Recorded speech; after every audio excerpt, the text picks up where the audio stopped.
জুলাই সনদকে সংবিধানের চেয়ে প্রাধান্য দেয়া নিয়ে ভিন্ন মত আইনজীবীদের। আদালতে প্রশ্নের ঊর্ধ্বে রাখার প্রয়োজনীয়তা দেখছেন না আইনজ্ঞরা। পানি অভাবে অনেক লোকই আমাদের এলাকা ছেড়ে চলে গেছে। রান্না খাওয়ার অসুবিধা, কোনো অনুদান পাই না। জলাবদ্ধতার কবলে খুলনার ডুমুরিয়া ফুলতলা ৩ মাস ধরে পানিবন্দী অর্ধশত গ্রামের মানুষ। বিল ডাকাতি আর পানি নিষ্কাশনের পথ বন্ধ হওয়ায় কারণ ব্যবস্থা নেওয়ার আশ্বাস। ৬ বছরে সিরামিক্স টাইলসের বাজার বেড়েছে ২৫০০ কোটি টাকার। কাঁচামাল আমদানিতে উচ্চ শুল্ক আর জ্বালানি সংকটে ব্যবসায়ীরা। প্রবৃদ্ধি ধরে রাখতে নীতি সহায়তার তাগিদ। এবং পর্তুগালের লিসবনে লাইনচ্যুত হয়ে ভবনে আঘাত করল ট্রাম্প। অন্তত ১৫ জন নিহত, আহত ১৮। প্রাণহানি বাড়ার সংখ্যা। হতাহতদের বেশিরভাগই পর্যটক বলে ধারণা।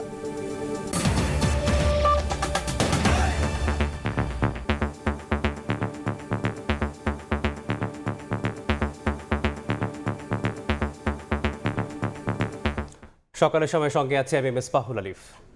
রাজধানীর মালিবাগে সোহাগ পরিবহন কাউন্টার ও মালিকপক্ষের বাড়িতে হামলা ও ভাঙচুর করা হয়েছে। অন্তত ১২ জনকে কুপিয়ে জখম করা হয়। তাদের ঢাকা মেডিকেলে ভর্তি করা হয়েছে। কর্তৃপক্ষের অভিযোগ, রমনার থানার স্বেচ্ছাসেবক দল সভাপতি বিল্লাল হোসেনের নেতৃত্বে এ হামলা করা হয়।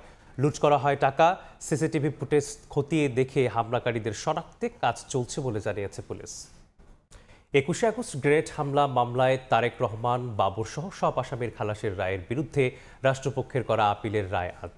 প্রধান বিচারপতি ডক্টর সৈয়দ রেফাত আহমেদের নেতৃত্বাধীন ৬ সদস্যের বেঞ্চে রায় ঘোষণার কার্যতালিকার ১ নম্বরে রাখা হয়েছে। গত বছরে ১ ডিসেম্বর ২১ আগস্ট গ্রেনেড হামলার ঘটনায় হত্যা ও বিস্ফোরক দ্রব্য আইনের মামলায় বিএনপির ভারপ্রাপ্ত চেয়ারম্যান তারেক রহমান সহ সব আসামিকে খালাস দিয়ে রায় দেন হাইকোর্ট। পরে ১৯ মার্চ এ মামলায় সব আসামির খালাসের বিরুদ্ধে আপিল করেন রাষ্ট্রপক্ষ। আসামিদের আইনজীবীদের প্রত্যাশা, হাইকোর্টের আদেশ বহাল থাকবে আপিল বিভাগেও। ২০০৪ সালের ২১ আগস্ট বঙ্গবন্ধু এভিনিউয়ে তৎকালীন বিরোধী দলীয় নেত্রী শেখ হাসিনার সমাবেশে গ্রেনেড হামলার ঘটনা ঘটে। ওই ঘটনায় আওয়ামী লীগের ২৪ নেতাকর্মী নিহত হন। জুলাই সনদকে সংবিধানের উপর প্রাধান্য দেয়া নিয়ে ভিন্ন মত দিয়েছেন সিনিয়র আইনজীবীরা। কেউ কেউ বলছেন সংবিধানের উপর কোনো সনদ প্রাধান্য পেতে পারে না, আবার কেউ বলছেন ঐক্যমত্য হওয়া বিষয়গুলো প্রাধান্য পেতে কোনো বাধা নেই। অতীতে এমন বহু নজির রয়েছে, যদিও জুলাই সনদ নিয়ে কোনো আদালতে প্রশ্ন তোলা যাবে না। অঙ্গীকারনামায় এমন বিধান রাখা না রাখায় প্রয়োজনীয়তা দেখছেন না কোনো আইনজীবী। কেননা প্রশ্ন তোলা যাবে না এমন অনেক বিধান রাখার পরেও আদালতে চ্যালেঞ্জ হয়েছে, বাতিল হয়েছে, এরকম অনেক উদাহরণ রয়েছে। আফজাল হোসেনের রিপোর্টে দেখব বিস্তারিত। রাজনৈতিক দলগুলোর মতভিন্নতার কারণে আটকে আছে জুলাই জাতীয় সনদ। নতুন করে আবার আলোচনায় বসতে যাচ্ছে জাতীয় ঐক্যমত্য কমিশন। একদিকে মৌলিক ১ ডজনেরও বেশি বিষয়ে নোট অব ডিসেন্ট, অন্যদিকে সংস্কার প্রস্তাব বাস্তবায়ন ও জুলাই সনদকে আইনি ভিত্তি দেয়া নিয়ে অনৈক্য। সব মিলিয়ে শঙ্কার মধ্যে পড়েছে সনদ বাস্তবায়ন। জুলাই সনদকে সংবিধানের উপরে প্রাধান্য দেয়া, সনদের ব্যাখ্যার ক্ষমতা আপিল বিভাগের হাতে ন্যস্ত করা এবং জুলাই সনদের কোনো বিধান নিয়ে আদালতে প্রশ্ন তোলা যাবে না, বাস্তবায়নের অঙ্গীকারনামায় এই ৩টি বিষয় নিয়েই মূলত মতভিন্নতা। এ বিষয়ে বিভিন্ন মতের সিনিয়র আইনজীবীদের সঙ্গে কথা বলে ২টি বিষয়ে কাছাকাছি মত পাওয়া গেছে। তবে মতের ভিন্নতা রয়েছে সনদকে সংবিধানের উপরে প্রাধান্য দেয়া না দেয়া নিয়ে। আমি মনে করি সেটা কারো সিনিয়র ২ জন আইনজীবী বলছেন সংবিধানের উপর কোনো কিছুই প্রাধান্য পেতে পারে না। এ ধরনের প্রস্তাব বাস্তবায়নযোগ্য নয়। রাজনৈতিক দলগুলোর লিখিত একটা রাজনৈতিক দলিল দেশের একটা সংবিধানের উপরে প্রাধান্য পাবে, এটি নিশ্চয়ই কারো প্রত্যাশিত ছিল না এবং আমার মনে করি সেটা কখনো বাস্তবায়নযোগ্য হবে না। সংবিধানের উপরে অন্য কোনো সনদ বা ডিক্লারেশন, আইন, বিধি, অর্ডিন্যান্স কোনো কিছু যেতে পারে না। তাদের সঙ্গে একমত নন এই ২ জন আইনজীবী। তারা বলছেন অতীতে এরকম বহু নজির রয়েছে, রাজনৈতিক সমঝোতা হলে সব সম্ভব। জুলাই সনদ একটা গণ অভ্যুত্থানের ফল। অতীতেও আমাদের দেশে সংবিধানের উপরে অনেক কিছুকেই প্রাধান্য দেওয়া হয়েছে, সকল বিষয় নয়। ওই সমস্ত বিষয়, যে সমস্ত বিষয় সাংঘর্ষিক, মার্শাল লর মাধ্যমে যদি এটা করা যায়, অভ্যুত্থানের উপরে করা যাবে না কেন? গত ১৬ বছর আমরা দেখেছি না সেই কনস্টিটিউশনের প্রভিশনগুলো কীভাবে দলিত মথিত হয়েছে, কেউ তো তখন কথা বলেনি। সুতরাং কনস্টিটিউশনের উপরে স্থান দেওয়া না দেওয়া এইটা ওনারা বিজ্ঞজনরা বুঝবেন, দ্রুততম সময় এটা শেষ করেন, করে বাকি যে প্রায়োরিটিগুলো আছে সেটা করেন, না হলে রাষ্ট্র হিসাবে আমরা বিপদগ্রস্ত হয়ে যাব। যদিও জুলাই সনদ নিয়ে কোনো আদালতে প্রশ্ন তোলা যাবে না এমন বিধান রাখা না রাখার কোনো প্রয়োজনীয়তাই দেখছেন না 4 জন আইনজীবী। যেখানে প্রশ্ন তোলা যাবে না, যে সমস্ত আইনে বলা থাকে, সেখানে কিন্তু প্রশ্ন তোলার সুযোগটা বেশি তৈরি হয়। আদালত মনে করে যে যেহেতু প্রশ্ন তোলা যাবে না, সুতরাং আমাদের এই প্রশ্নের সমাধান করতে হবে যে প্রকৃতপক্ষে এই কাজটি এক্সিকিউটিভ কিংবা নির্বাহী বিভাগ কিংবা বিচার বিভাগ সঠিকভাবে করেছে কিনা। বলেছে আগে যে সমস্ত জায়গায়, সেগুলো আদালতে চ্যালেঞ্জ হয়েছে এবং বাতিলও হয়েছে। ফলে এখানে আদালতে চ্যালেঞ্জ করা যাবে না, এটা বলা না বলার মধ্যে কোনো পার্থক্য আছে বলে আমি মনে করি না। সুপ্রিম কোর্টের যে ইনহেরেন্ট পাওয়ার, সেই পাওয়ারে কেউ কখনো কিছু চ্যালেঞ্জ করতে চাইলে সে চ্যালেঞ্জ করতে পারবে। আপনি যে ইনডেমনিটি দেন না কেন, ওই ইনডেমনিটি অর্ডিন্যান্সটাও চ্যালেঞ্জ করতে পারবে। জুলাই সনদ আপনি যদি এই সংবিধানে দেন, সেটাও চ্যালেঞ্জ করতে পারবে। যে কোনো ব্যক্তির সাংবিধানিক আদালতে যে কোনো আইন, সাংবিধানিক কোনো বিধান, কোনো বিধি, কোনো আইন, কোনো অর্ডিন্যান্স সব কটাকেই চ্যালেঞ্জ করা যায়। আগামী 15 সেপ্টেম্বরের মধ্যে জুলাই জাতীয় সনদ চূড়ান্ত করতে চায় জাতীয় ঐক্যমত্য কমিশন। আফজাল হোসেন, সময় সংবাদ, ঢাকা। এবার ছাত্র সংসদ নির্বাচনের খবর।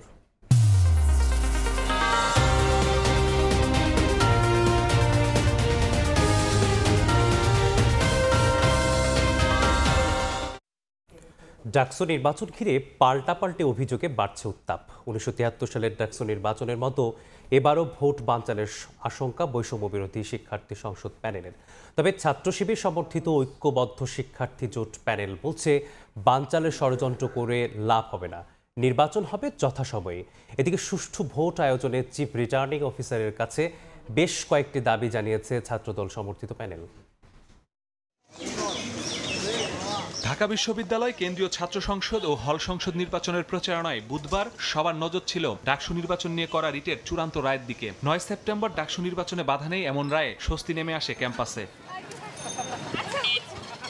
এদিন দুপুরে ঢাকা বিশ্ববিদ্যালয়ের সিনেট ভবনে চিফ রিটার্নিং অফিসারের কার্যালয়ে গিয়ে সুষ্ঠুভাবে নির্বাচন আয়োজনের দাবি জানান ছাত্রদল সমর্থিত প্যানেলের প্রার্থীরা। ডাকসু নির্বাচন 2025 সেটাকে সুন্দর, সুষ্ঠু, নিরপেক্ষভাবে অনুষ্ঠিত করার জন্য আমরা নির্বাচন কমিশনের সাথে আমাদের যে আলোচনা সেটা আমরা তুলে ধরেছিলাম আর কি। বিকেলে মধুর ক্যান্টিনে ডাকসু নির্বাচনের ভোট কেন্দ্র পুনর্বিন্যাস ও ভোটের সার্বিক পরিবেশ বিষয়ে বৈষম্য বিরোধী শিক্ষার্থী সংসদ প্যানেল সংবাদ সম্মেলন করে। আপিল বিভাগের রায়কে স্বাগত জানালেও 1973 সালের ডাকসু নির্বাচনের মতো ভোট বানচালের শঙ্কা দেখছে তারা। বারবার করে আমাদের আশঙ্কার কথা জানিয়েছেন যে একটা বৃহৎ একটা শক্তি, বৃহৎ একটা রাজনৈতিক শক্তি, তারা আবারও ডাকসুকে বানচাল করার জন্য তারা উঠে পড়ে লেগেছে। পরে একই জায়গায় সংবাদ সম্মেলন করে ছাত্র শিবির সমর্থিত ঐক্যবদ্ধ শিক্ষার্থী জোট, জানায় ভোট বহালের রায়ের মাধ্যমে উচ্চ আদালতে ন্যায় বিচার প্রতিষ্ঠা হয়েছে। ডাকসু নির্বাচনের বানচালের সব ষড়যন্ত্র শিক্ষার্থীরা রুখে দিবে বলেও জানান প্রার্থীরা। সবাই সমন্বিতভাবে একটা ব্যাপারে একমত, ডাকসু টাইমলি হইতে হবে। সুতরাং ডাকসু হবে বলে নিশ্চিত। আমি আশঙ্কা লক্ষ্য করছি না, ষড়যন্ত্র হইতে পারে, সেই ষড়যন্ত্র শিক্ষার্থীরা প্রতিহত করবে ইনশাআল্লাহ। এদিকে ডাকসু নির্বাচন নিয়ে রিটকারীকে ফেসবুকে গণধর্ষণের হুমকিদাতা ঢাকা বিশ্ববিদ্যালয়ের সমাজবিজ্ঞান বিভাগের শিক্ষার্থী আলী হোসেনকে বিশ্ববিদ্যালয় থেকে 6 মাসের জন্য বহিষ্কার করা হয়েছে। পরে রাতে সিনেট ভবনে জরুরি সংবাদ সম্মেলনে চিফ রিটার্নিং অফিসার জানিয়েছেন ভোট উপলক্ষে শুধু 9 সেপ্টেম্বর বন্ধ থাকবে ক্লাস ও পরীক্ষা। ক্লাস ও পরীক্ষা বন্ধের পরিবর্তে 8 এবং 10 সেপ্টেম্বর 2025 বিশ্ববিদ্যালয়ের একাডেমিক কার্যক্রম যথারীতি চলমান থাকবে। ডাকসু নির্বাচন উপলক্ষে ক্যাম্পাসে সৌহার্দ্যপূর্ণ পরিবেশ বিরাজ করছে জানিয়ে শিক্ষার্থীদের ভোটে অংশ নেওয়ার আহ্বান জানায় কমিশন। মাসুদুর রহমান, সময় সংবাদ, ঢাকা। সকালের সময় আরও থাকছে। 6 মাস ধরে ওষুধ সংকটে যশোরের 2 শতাধিক কমিউনিটি ক্লিনিক, জনবল না থাকায় সেবা কার্যক্রম ব্যাহত, চরম ভোগান্তিতে রোগীরা। 6 বছরে দেশে সিরামিক্স টাইলস শিল্পের বাজার বেড়েছে 2,500 কোটি টাকার। এক সময়ের আমদানি নির্ভর এই শিল্প বর্তমানে মেটাচ্ছে অভ্যন্তরীণ চাহিদার 85 থেকে 90%। বেড়েছে রফতানিও। তবে ব্যবসায়ীদের দাবি, জ্বালানি সংকট আর উচ্চ শুল্ক রীতিমতো ভোগাচ্ছে উদ্যোক্তাদের। সম্ভাবনাময় শিল্পটির প্রবৃদ্ধি ধরে রাখতে নীতি সহায়তা দেওয়ার তাগিদ অর্থনীতি বিশ্লেষকদের। ফরহাদুর রহমানের রিপোর্ট।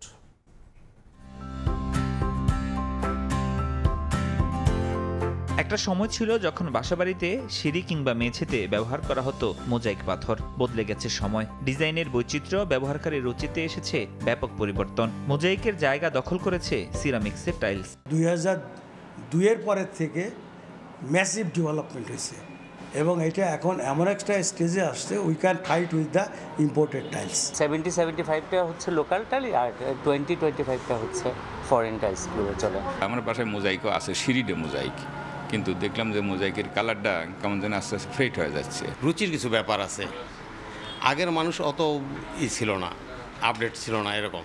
এখনকার যে সময়টা চলতেছে ওই হিসাবে মানুষে এগুলো ইউজ বেশি করতেছে। বাংলাদেশ সিরামিক প্রস্তুতকারক ও রফতানিকারক সমিতি BCME এর তথ্য, দেশে সিরামিক্সের টাইলস, তৈজসপত্র, স্যানিটারি ও ব্রিক্স এই 4 উপখাতে পণ্য উৎপাদনে 74টি কারখানা রয়েছে। 2023-24 অর্থবছরে এ খাতের অভ্যন্তরীণ বাজারের আকার ছিল 9,500 কোটি টাকা, যার মধ্যে সবচেয়ে বড় হিস্সা টাইলসের। এক যুগ আগেও সিরামিক্স টাইলস আমদানি নির্ভর হলেও এখন সিংহভাগ উৎপাদন হচ্ছে দেশেই। স্থানীয় শিল্পই মেটাচ্ছে চাহিদার 85 থেকে 90%। সিরামিক্স খাতের শীর্ষ সংগঠন BCME এর তথ্য বলছে, গত 6 বছরে দেশের স্থানীয় টাইলসের বাজার বেড়েছে প্রায় 2,500 কোটি টাকা। উদ্যোক্তারা বলছেন, আমদানির নির্ভরতা কমায় দেশের অর্থ বাঁচলেও কাঁচামাল আমদানিতে সম্পূরক শুল্ক আর জ্বালানি সংকটে ভুগছে তারা। এই ইন্ডাস্ট্রি চালানোর জন্য মিনিমাম 15 PSI প্রেশারের গ্যাস প্রয়োজন হয়, but as against we are getting only 4 to 5 PSI pressure. 300% gas price বাড়ানো হয়েছে over the period of last 10 years। 15% supplementary duty, 15% VAT on sales level and import level 26%। So all together 32 + 26 tax holiday স্কিমটাকে continue করা উচিত for another 5 to 10 years at least. একদিকে দেশীয় শিল্পের সুরক্ষা, অন্যদিকে রফতানি বাজারে বৈচিত্র্যময় পণ্য সম্ভার বাড়াতে উচ্চমূল্য সংযোজন সহায়ক সিরামিক টাইলসের মতো খাতকে অগ্রাধিকার দিয়ে নীতিকৌশল সাজানোর পরামর্শ এই অর্থনীতিবিদের। আমরা একদিকে রপ্তানি বৈচিত্র্যকরণের কথা বলছি, আবার ইম্পোর্ট সাবস্টিটিউশনের কথা বলছি। সেই যে একটা নীতি, সেই নীতির জায়গাটাতে কিন্তু আমাদের এই সিরামিক শিল্প খুব একটা ইতিবাচক ভূমিকা পালন করছে। তারা যেন গ্যাস পায়, এখানে যে সম্পূরক শুল্ক আছে তো সেটা কতটা কমিয়ে নিয়ে আসা যায় সেটা দেখতে হবে, প্রয়োজনে শূন্য শুল্কের ব্যবস্থা করতে হবে। ইপিবির তথ্য, 2024-25 অর্থ বছরে সিরামিক খাতে রফতানি প্রবৃদ্ধি হয়েছে 6.44%। ফরহাদুর রহমান, সময় সংবাদ, ঢাকা। একসময়ের শিল্পনগরী খ্যাত খুলনা দিন দিন অর্থনৈতিকভাবে পিছিয়ে পড়ছে। বন্ধ হয়েছে একের পর এক শিল্প প্রতিষ্ঠান, কর্মহীন হাজারো শ্রমিক। থমকে আছে ইকোনমিক জোন, বিমানবন্দর ও সেতুসহ নানা উন্নয়ন প্রকল্প। কাঙ্ক্ষিত বিনিয়োগ আর কর্মসংস্থান না হওয়ায় ক্ষোভ বাড়ছে বাসিন্দাদের মাঝে। যদিও প্রশাসন বলছে স্থবির হয়ে যাওয়া প্রকল্পগুলো চালু করতে উদ্যোগ নেওয়া হচ্ছে।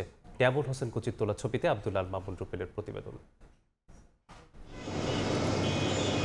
একসময়ের শিল্প ও বন্দরনগরী হিসেবে পরিচিত খুলনা দিন দিন হারাচ্ছে তার অর্থনৈতিক গতিশীলতা। দীর্ঘ এক যুগে বন্ধ হয়েছে নিউজপ্রিন্ট মিল, টেক্সটাইল মিল সহ বহু শিল্প প্রতিষ্ঠান। 5 বছর আগে বন্ধ হয়ে যাওয়া 9টি রাষ্ট্রায়ত্ত পাটকলের 4টি ইজারায় চালু হলেও তা চলছে খুঁড়িয়ে খুঁড়িয়ে। ফলে এ অঞ্চলে কর্মহীন হয়ে পড়েছেন প্রায় 35,000 শ্রমিক। মিল বন্ধ করে দিয়ে অন্তত 30,000 না 50,000 শ্রমিকরা একবারে অসহায় রাস্তায় নামাই দিয়েছে। মিলগুলো বন্ধ হওয়ার পরে এই এলাকাটা পুরোটাই মনে করেন যে আপনার কর্মসংস্থান শূন্য হয়ে পড়ছে। আমাকে খুলনা কোনো প্রতিষ্ঠান খুলতো তাহলে কিছু বেকার যুবকরা কাজ কাম করে ডাইল ভাত খাতি পারত। গত এক দশকে এ অঞ্চলে একে একে শিল্প প্রতিষ্ঠান বন্ধ হয়ে যাওয়া ও নতুন শিল্প প্রতিষ্ঠান গড়ে না ওঠায় কর্মহীন মানুষের সংখ্যা বেড়েই চলছে। পরিসংখ্যান ব্যুরোর তথ্য অনুযায়ী খুলনায় কর্মসংস্থান আছে মাত্র 42% মানুষের। অর্থনৈতিক গতিশীলতা ফেরাতে কর্মসংস্থান সৃষ্টির বিকল্প নেই বলছেন বিশেষজ্ঞরা। এজন্য অবকাঠামোগত উন্নয়নে সমন্বিত পরিকল্পনা গ্রহণের পরামর্শ তাদের। বড় যেটা চ্যালেঞ্জের জায়গা সেটা হচ্ছে খুলনার মধ্যে অভ্যন্তরীণ যে যাতায়াত বা যোগাযোগ ব্যবস্থা, এটা কিন্তু বড় ধরনের উইকনেস রয়ে গেছে। যদি ডেভেলপ করতে হয় প্রয়োজনীয় ইনফ্রাস্ট্রাকচার তৈরি করতে হবে, বিনিয়োগকারীদের আকৃষ্ট করতে হবে। যদিও এ অঞ্চলে শিল্প ও বিনিয়োগ বাড়াতে নানা প্রকল্প নেওয়া হলেও বছরের পর বছর তা স্থবির হয়ে আছে।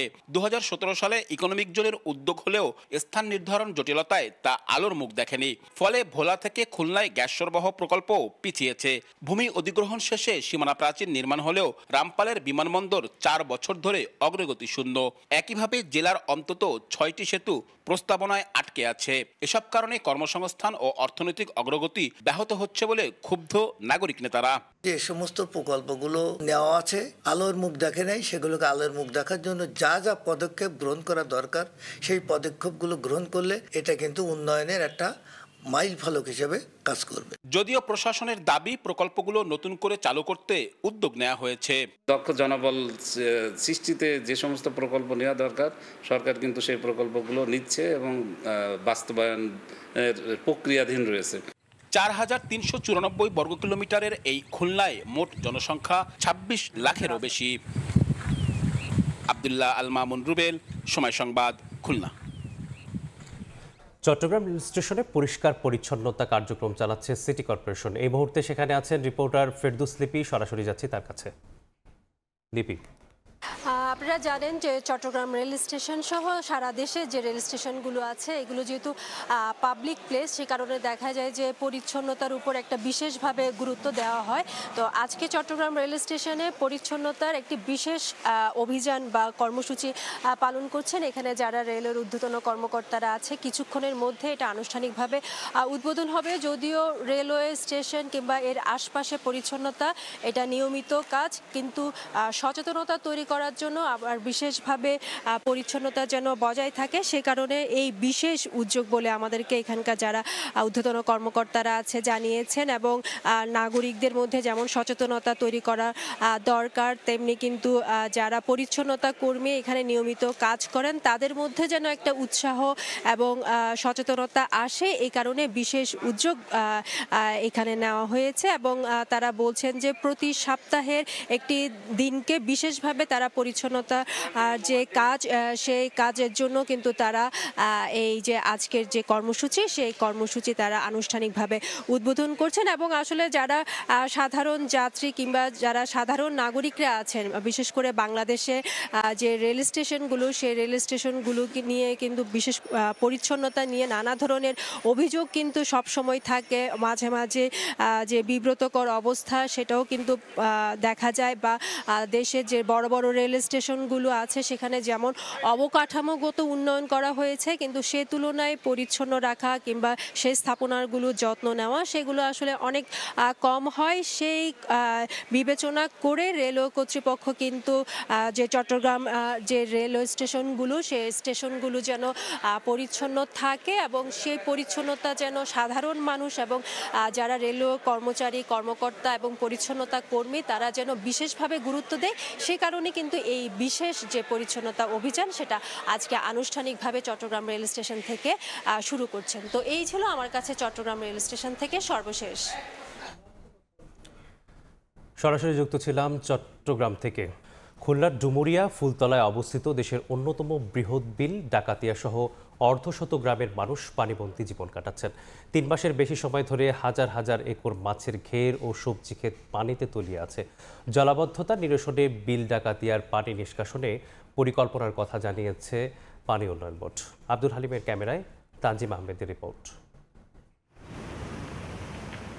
প্রাকৃতিক দুর্যোগে ভাঙেনি বাঁধ, ঘটেনি কোনো বিপর্যয়, তবু মাসের পর মাস পানিবন্দী জীবন বিল ডাকাতিয়ার কয়েক লাখ মানুষের। অল্প বৃষ্টিতেই বাড়ে পানি, বন্ধ হয় হাজারো পরিবারের রান্না খাওয়া, রাত কাটে নির্ঘুম।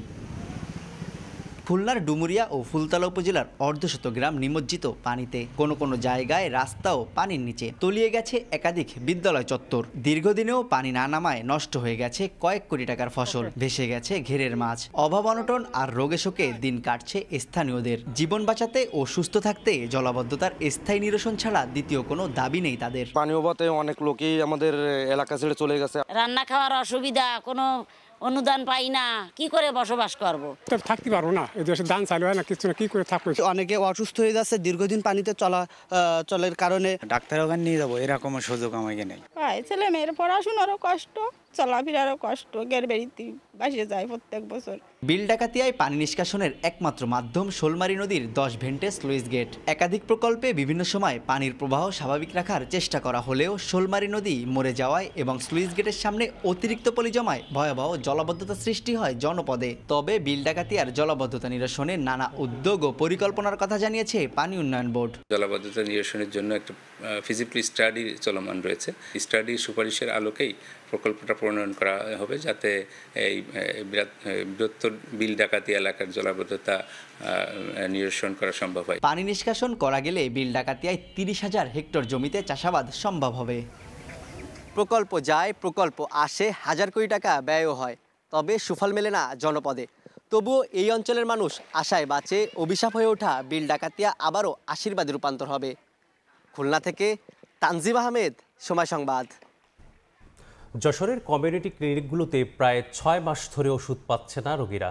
হেলথ কেয়ার প্রোভাইডারদের দাবি, ওষুধ ও জনবল সংকটের মধ্যেই গ্রামীণ স্বাস্থ্যসেবা কার্যক্রম অব্যাহত রেখেছেন তারা। স্বাস্থ্য বিভাগ বলছে সংকট নিরসনে উদ্যোগ গ্রহণ করা হয়েছে। জুয়েল মৃধার তথ্য ও আবুল কালাম আজাদের ছবিতে রিপোর্ট। স্বাস্থ্যসেবা জনগণের দোরগোড়ায় পৌঁছে দিতে যশোরে 283টি কমিউনিটি ক্লিনিক রয়েছে। এখান থেকে বিনা খরচে চিকিৎসা ও ঔষধ পাচ্ছেন প্রান্তিক জনগোষ্ঠী। গত 6 মাস ধরে জেলার 8টি উপজেলার কমিউনিটি ক্লিনিক থেকে কোনো প্রকার ঔষধ পাচ্ছেন না সেবা প্রত্যাশীরা। কমিউনিটি হেলথ কেয়ার প্রোভাইডারের দাবি, ঔষধ ও জনবল সংকট সহ নানা সমস্যার মধ্যেও পরামর্শ প্রদানের মাধ্যমে গ্রামীণ স্বাস্থ্যসেবা কার্যক্রম অব্যাহত রেখেছেন তারা। দীর্ঘদিন ওষুধ না থাকার কারণে, সরকার সরবরাহ না করার কারণে আমরা এই চিকিৎসা বিলম্ব বোধ করতেছি। ভিটামিন নাই, টিকা নাই, ডায়াবেটিস ওষুধ নাই। ওই জ্বরের জন্য আইসে ওষুধের জন্য আসি, তো ওষুধ খাই কি ওষুধ নেই। পয়লা মাসে যাও কেটে পাওয়া যায়, আর তারপরে তার পাওয়া যায় না। ওষুধ পেলে আমাদের সেবা কার্যক্রম আরও গতিশীল পাবে এবং মানুষকে আরও দ্রুততার সাথে সেবা দিতে আমরা সক্ষম হব। চাচ্ছি যে তাদের সঠিক স্বাস্থ্যসেবাটা দিতে, তার জন্য আমাদের প্রাপ্য ওষুধটা আমাদের দরকার। অবশ্য স্বাস্থ্য বিভাগ বলছে ওষুধ সংকট নিরসনে এবং জনবল নিয়োগে উদ্যোগ গ্রহণ করা হয়েছে। অতি সম্প্রতি এই সমস্যাগুলো সমাধান করা হবে এবং ওষুধের যে এখন যে দুর্বলতা রয়েছে, ওষুধ কম চাহিদা, সেটা আগামী সেপ্টেম্বরের ভিতরে আমরা পেয়ে যাব। সিভিল সার্জন অফিসের তথ্য মতে জেলার 8 উপজেলার ক্লিনিক থেকে বছরে প্রায় 30 লাখ মানুষ স্বাস্থ্যসেবা গ্রহণ করেন। সময় সংবাদ, যশোর। সকালের সময় আরো থাকছে। বিল চাইলে খালি ঘুরে মায়াটা হারাইছি একটা খাওয়ানোর জন্য। প্রেসবক্স সহকারী রহমানের 2.5 বছরের পারিশ্রমিক বকেয়া রেখেছে বাফুফে। অসুস্থ সন্তানের চিকিৎসার জন্য টাকা চাওয়ায় নিষেধাজ্ঞার শিকার নির্বিকার ফেডারেশন। রাজনৈতিক পট পরিবর্তন, ডলার সংকট সহ নানা কারণে ভারত থেকে চুয়াডাঙ্গার দর্শনা রেলপথ দিয়ে কমেছে পণ্য আমদানি। স্থবির হয়ে পড়েছে দর্শনা রেল ইয়ার্ড। কাজ না থাকায় বিপাকে শ্রমিক, পরিবহন ব্যবসায়ী সহ সংশ্লিষ্টরা। আমদানি হ্রাস পাওয়ায় বছর ব্যবধানে সরকারের রাজস্ব কমেছে 15.5 কোটি টাকার বেশি। চুয়াডাঙ্গা প্রতিনিধি মাহফুজ মামুনের তথ্য ও ছবি নিয়ে রিপোর্ট। সময় ও খরচ সাশ্রয়ী হওয়ায় ভারত থেকে চুয়াডাঙ্গার দর্শনা আন্তর্জাতিক রেলপথ দিয়ে ভুট্টা, পাথর, পেঁয়াজ, চায়না ক্লে, ফ্লাই অ্যাশ ও জিপসাম সহ বিভিন্ন পণ্য আমদানি করেন ব্যবসায়ীরা। ওয়াগন থেকে পণ্য খালাসে ব্যস্ত সময় পার করে শ্রমিকরা। তবে 5 আগস্টের পর পাল্টে গেছে সেই চিত্র। সংশ্লিষ্টরা বলছেন, সরকার পরিবর্তন, ডলার সংকট সহ নানা কারণে এই পথে কমেছে পণ্য আমদানি। 2023-24 অর্থ বছরে 9,749 ওয়াগনে 5,76,559 মেট্রিক টন পণ্য আমদানি হয়, যা থেকে সরকার রাজস্ব পায় 26,94 লাখ টাকা। তবে বিদায়ী অর্থ বছরে 4,486 ওয়াগনে পণ্য এসেছে 2,92,101 মেট্রিক টন। রাজস্ব আয় কমে দাঁড়ায় 11,40 লাখ টাকায়। বর্তমানে এমন একটা পর্যায়ে চলে আসছে, শূন্যের কোটায় চলে আসছে দর্শনা রেলপোর্টের আমদানি। আমরা চলতে পারছি না, আমরা ধরেন খাতে পারছি না, এরকম অবস্থায় আমরা বসবাস করছি। এই পোর্টটা যদি আমাদের অ্যাভেলেবল চালু হতো তাহলে সবাই খেয়ে পরে বাঁচতে পারত। বর্তমানে এই রেলপথে ফ্লাই অ্যাশ ও সয়াবিনের ভুসি আসছে জানালেন এই কর্মকর্তা। 23-24 অর্থ বছরের তুলনায় 2024-25 অর্থ বছরে আমদানিকারকরা ভারত হতে দর্শনা আন্তর্জাতিক স্টেশন দিয়ে অনেক কম মালামাল আমদানি করেন, যার কারণে লক্ষ্যমাত্রার চেয়ে আমাদের অনেক কম রাজস্ব আয় হয়। পণ্য আমদানি কমায় পড়ে থেকে নষ্ট হচ্ছে বিভিন্ন যন্ত্রপাতি। সময় সংবাদ, চুয়াডাঙ্গা। গাজীপুরের চন্দনা চৌরাস্তায় কাঁচা বাজারে আগুন নেভাতে ফায়ার সার্ভিসের 5টি ইউনিট কাজ করছেন। সরাসরি জানতে সেখানে যুক্ত হচ্ছি সরাসরি রিপোর্টারের সাথে। 5টি ইউনিটের চেষ্টায় কিন্তু নিয়ন্ত্রণে আনা হয়েছে গাজীপুরের যে আগুন সেটি, কিন্তু তবে নিয়ন্ত্রণে আসলেও কিন্তু এখন পর্যন্ত আমরা দেখতে পাচ্ছি যে ধোঁয়ার কুণ্ডলী এবং ফায়ার সার্ভিসের চেষ্টা কিন্তু এখনও অব্যাহত রয়েছে। কেননা একটু জানিয়ে রাখি, এই যেখানে আগুনের সূত্রপাত এবং সেটি কিন্তু একটি কাঁচা বাজার ছিল এবং ঘন ঘন দোকান ছিল। তার পাশাপাশি এটি কিন্তু মশলার বাজার হিসেবে পরিচিত। সে ব্যাপক পরিমাণে মশলা আমরা দেখতে পাচ্ছি পুড়ে ছাই হয়ে গেছে এবং এই মুহূর্তে আসলে যেগুলো আসলে পুড়ে গেছে সেগুলো কিন্তু ওঠানোর চেষ্টা চলছে, যদিও এগুলো কিন্তু আর ব্যবহার উপযোগী নয়। আমরা দেখছি হলুদ, মরিচ এবং যে জিরার গুঁড়া যে মশলাগুলো রয়েছে সেগুলো কিন্তু একদম বিপুল পরিমাণে ক্ষয়ক্ষতি হয়েছে, এমনটা কিন্তু তারা বলছেন। যে কেননা গাজীপুরের সবচেয়ে বড় পাইকারি বাজার কিন্তু এটিকে বলা হয়ে থাকে। যেহেতু এই ধরনের একটা ঘটনা সে তার পরপরই এই এলাকার প্রায় আমরা জানিয়ে রাখি যে প্রায় 200-র অধিক কিন্তু দোকান ছিল, ছোট 200-র অধিক দোকান ছিল। সেই 200 অধিক দোকান কিন্তু সব দোকানে কিন্তু পুরো ছাই হয়েছে। আমি একটু জানিয়ে রাখি সকাল ঠিক 5:45-টার পরপরই কিন্তু এই ঘিঞ্জি এলাকাটিতে কিন্তু আগুনের সূত্রপাত হয়। সেই আগুনের সূত্রপাত হওয়ার পর প্রাথমিকভাবে ভোগরা স্টেশন থেকে কিন্তু ফায়ার সার্ভিসের 3টি ইউনিট আগুন নিয়ন্ত্রণের চেষ্টা করছিল। তার পাশাপাশি কিন্তু যখনই 3টি ইউনিট আসলে আগুনের ভয়াবহতা দেখতে পায়, সেই ভয়াবহতা দেখে আরও 2টি ইউনিট নিয়ে আসা হয়। সেগুলো কিন্তু জয়দেবপুর স্টেশন থেকে আসেন এবং সবশেষ আসলে তারা প্রায় 1.5 ঘন্টার চেষ্টায় আগুন নিয়ন্ত্রণে। আমরা যেমনটি দেখছি যে ভেতরে কিন্তু কোনো মালামাল অক্ষত নেই এবং ব্যবসায়ীরা আসলে যেটি বলছেন যে এই যে মার্কেটটি যেটি কিন্তু গাজীপুরের মধ্যে সবচেয়ে বড় মশলার মার্কেট হিসেবে তারা বলে থাকেন। তারপরই যেহেতু এমন একটা ঘটনা ঘটেছে তারপর আসলে গাজীপুরের মশলার বাজারে কিন্তু এক ধরনের ঘাটতি দেখা যেতে পারে এবং ফায়ার সার্ভিসের পক্ষ থেকে আমাদেরকে যেটি জানানো হয়েছে কোনো ক্ষয়ক্ষতির পরিমাণ অর্থাৎ ক্ষয়ক্ষতি যেমনই হোক না কেন এখন পর্যন্ত কোনো হতাহতের খবর তাদের কাছে পাওয়া যায়নি এবং যে আগুনের সূত্রপাত সেটি কিন্তু এখন পর্যন্ত তারা নিশ্চিত করতে পারছে না।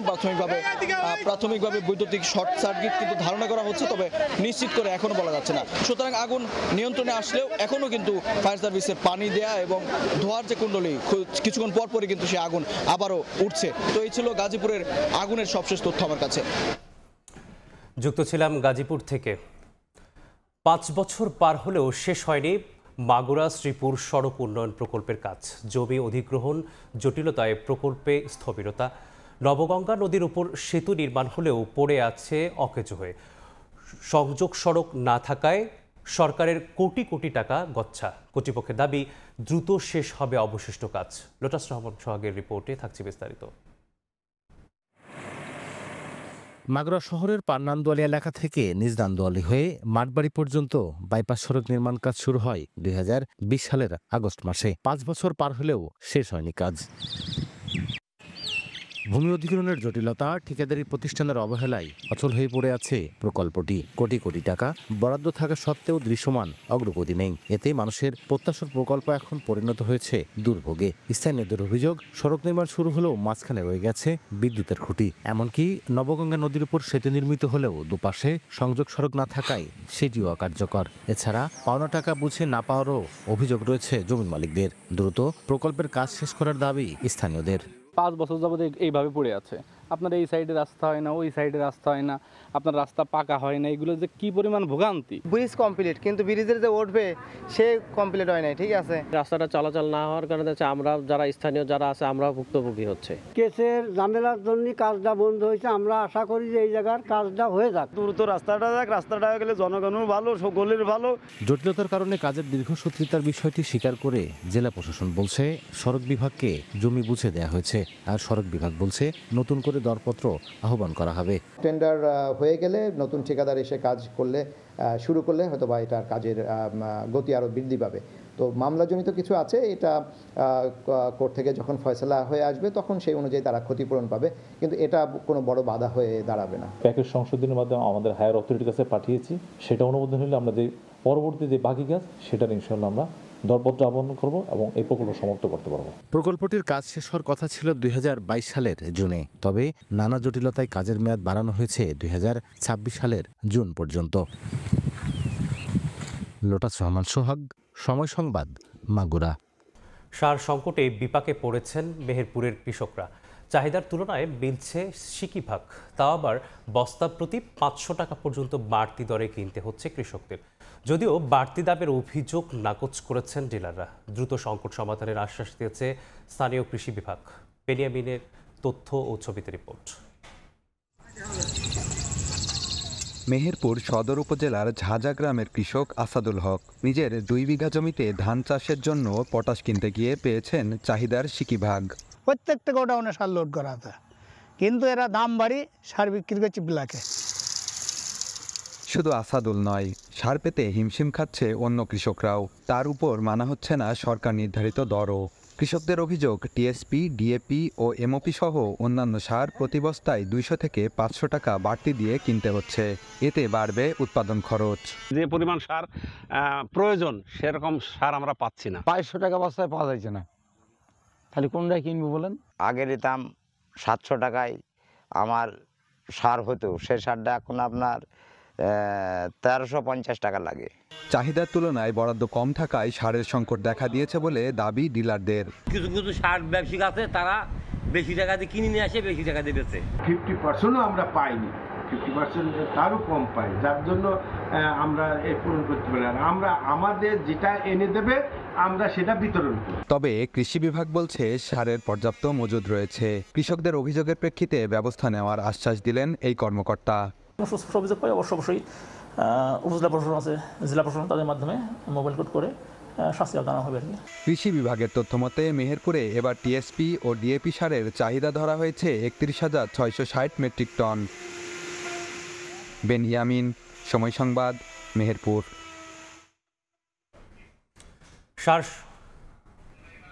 এবার আবহাওয়ার খবর।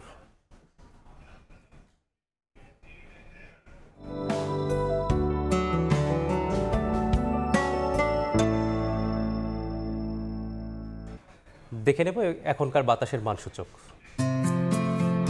বায়ুমান বিষয়ক সংস্থা আইকিউ এয়ারের সূচক অনুযায়ী বাংলাদেশে এখনকার বাতাসের মান: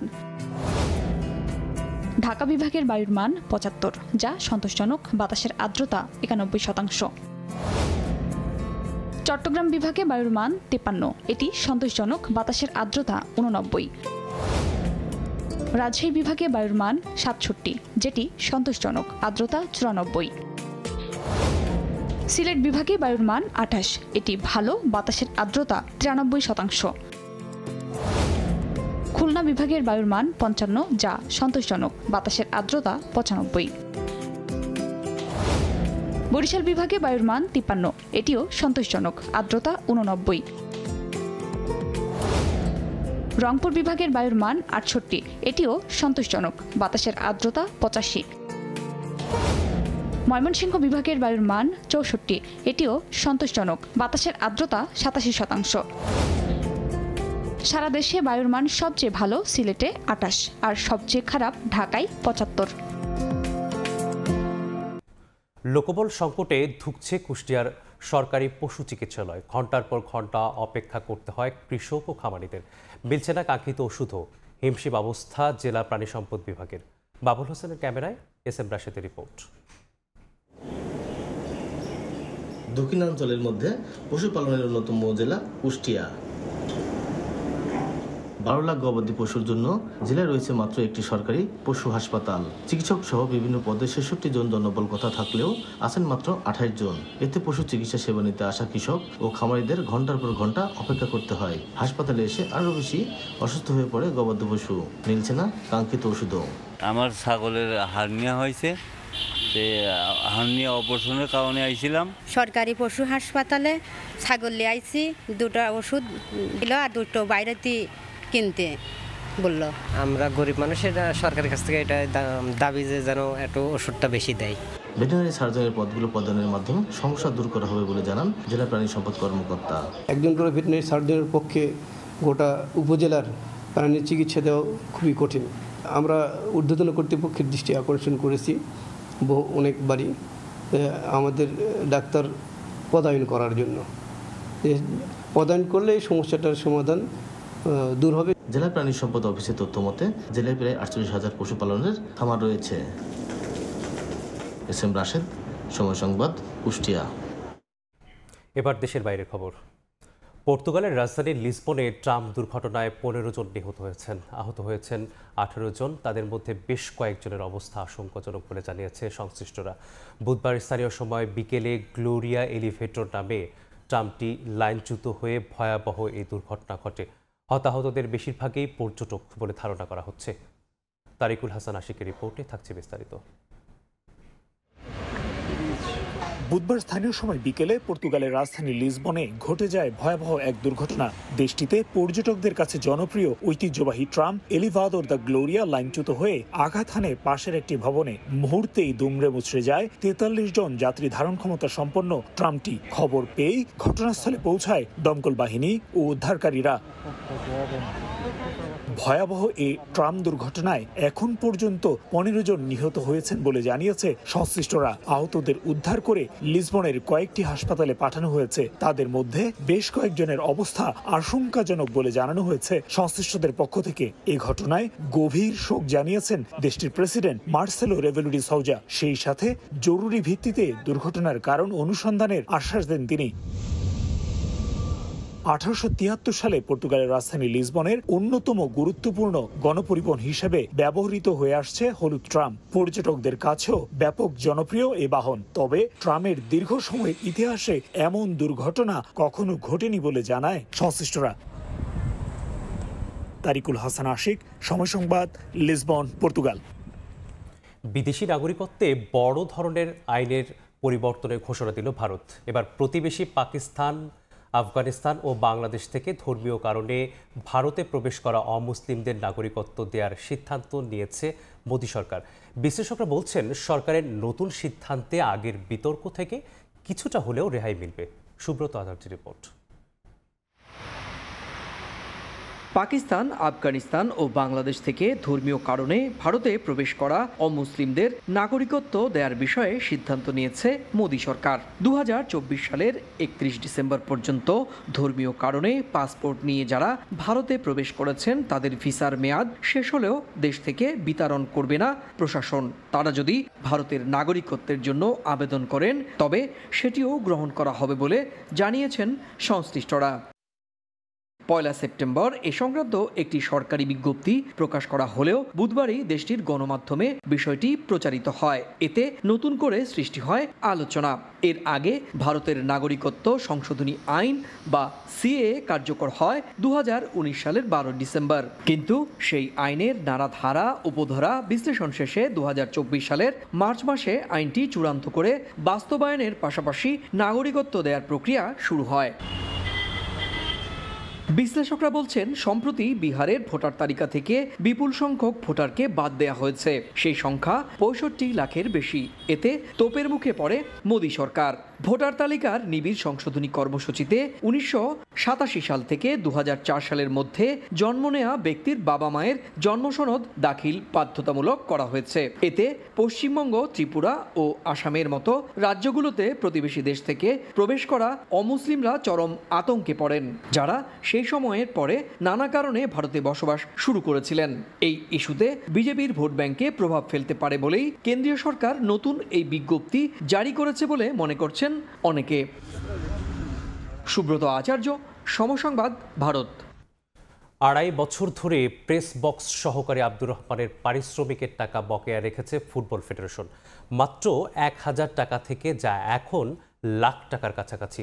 অসুস্থ সন্তানের চিকিৎসার জন্য বারবার টাকা চেয়েও খালি হাতে ফিরতে হয়েছে।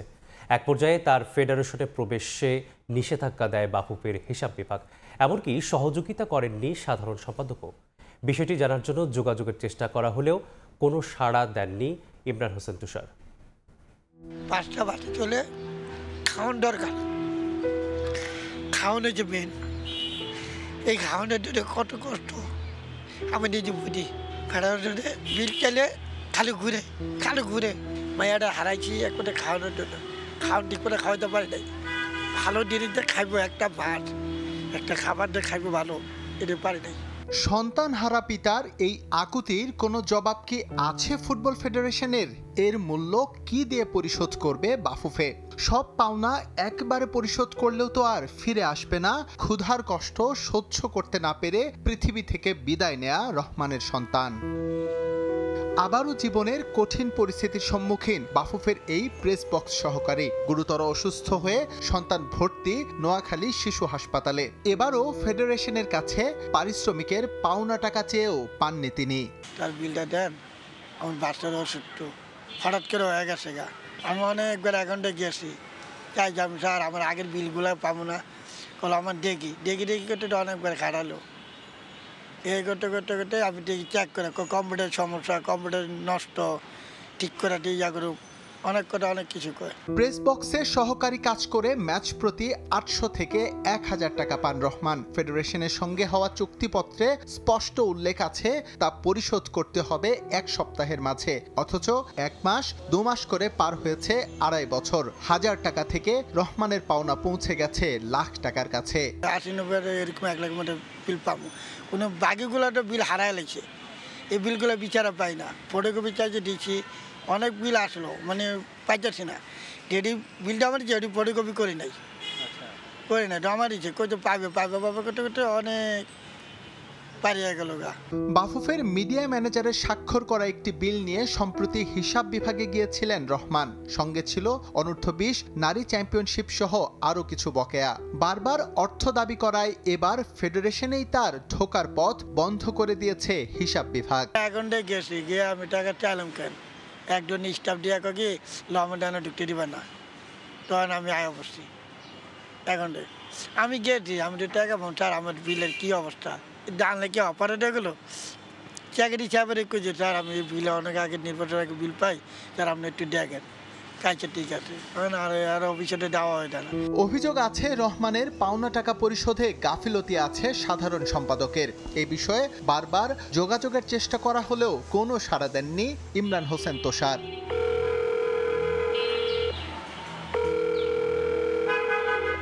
খাবারের অভাবে প্রিয় সন্তানকে চোখের সামনে তিলে তিলে নিঃশেষ হতে দেখেছেন রহমান, অথচ ফুটবল ফেডারেশনের কাছে তার যথেষ্ট পাওনা ছিল সেই সন্তানের মুখে খাবার তুলে দেওয়ার জন্য। দৈনিক মাত্র 1000 টাকা পারিশ্রমিকে কাজ করা রহমানের পাওনা জমতে জমতে স্পর্শ করেছে লাখ টাকার ঘর, অথচ বাফুফের উঁচু দালানে বসা বড় কর্তাদের লক্ষ লক্ষ টাকার বেতন কিন্তু হয় নিয়মিতই। এসএম ইকবাল, সময় সংবাদ, ঢাকা। এক যুগ পর আজ অনুষ্ঠিত হবে প্রথমবারের মতো ক্রিকেটারদের সংগঠন কোয়াবের সভাপতি পদের নির্বাচন, যেখানে সভাপতি পদের জন্য লড়বে সাবেক ক্রিকেটার সেলিম শাহেদ ও বর্তমান ক্রিকেটার মোহাম্মদ মিঠুন। 11 পদের মধ্যে 10 পদে একজন করে প্রার্থী মনোনীত হওয়ায় শুধু সভাপতি পদেই নির্বাচন হবে। সশরীরে এবং অনলাইন 2 পদ্ধতিতে ভোট দিতে পারবেন ভোটাররা, যা চলবে বেলা 3টা থেকে বিকেল 5টা পর্যন্ত। নির্বাচনে মোট ভোটার সংখ্যা 215 জন। এ পর্যায়ে শীর্ষ সংবাদগুলো জানিয়ে দিচ্ছি আরেকবার। জুলাই সনদকে সংবিধানের চেয়ে প্রাধান্য দেয়া নিয়ে ভিন্ন মত আইনজীবীদের। আদালতে প্রশ্নের ঊর্ধ্বে রাখার প্রয়োজনীয়তা দেখছেন না আইনজ্ঞরা। পানীয় পথে অনেক লোকই আমাদের এলাকা ছেড়ে চলে গেছে। রান্না খাওয়ার অসুবিধা, কোনো অনুদান পাই না। জলাবদ্ধতার কবলে খুলনার ডুমুরিয়া ফুলতলা 3 মাস ধরে পানিবন্দী অর্ধশত গ্রামের মানুষ। বিল ডাকাতিয়ার পানি নিষ্কাশনের পথ বন্ধ হওয়ায় কারণ ব্যবস্থা নেওয়ার আশ্বাস।